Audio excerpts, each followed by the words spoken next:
আজ বানাবো fish fry.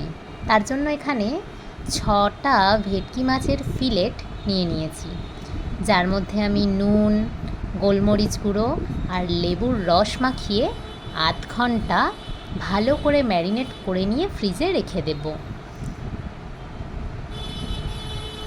আধ ঘন্টা পর ফ্রিজ থেকে মাছগুলো বের করে তার মধ্যে একটা পেস্ট মাখিয়ে নেব। এখানে আছে ধনেপাতা, একটা পেঁয়াজ, 8 কোয়া রসুন, অল্প একটু আদা আর একটা কাঁচা লঙ্কা। আধ ঘন্টা পর মাছের মধ্যে এই মশলাটা দিয়ে ম্যারিনেশন করে 2-3 ঘন্টার জন্য ফ্রিজে রেখে দেব। এবার একটা পাত্রে 2টো ডিম নিয়ে নিয়েছি, আর একটা পাত্রে নিয়েছি বিস্কুটের গুঁড়ো। দুটোর মধ্যেই আমি নুন আর অল্প করে গোলমরিচের গুঁড়ো দিয়ে দিলাম। ডিমটা ফেটিয়ে নিয়েছি আর এই বিস্কুটের গুঁড়োটাও মেখে নিয়েছি।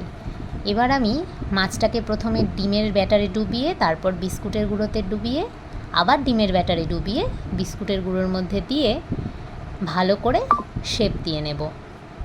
এইভাবে আমি প্রত্যেকটা মাছকে গড়ে নেব। দেখো রেডি হয়ে গেছে। এবার একটা ফ্রাইং প্যানের মধ্যে তেল গরম করে নিয়ে ডুবো তেলে মাছগুলোকে ভেজে নেব। দোকানের ফিশ ফ্রাই অনেক সময়ই অনেকের খেতে ভালো লাগে, বাট আমার তো বাড়িতেই বেশি ভালো লাগে, কারণ এগুলোতে সব কিছুই টাটকা ব্যবহার করা যায়। তোমরা অবশ্যই বাজার থেকে মাছ কিনে বানিয়ে খেয়ে দেখো। জয় জগন্নাথ, টাটা।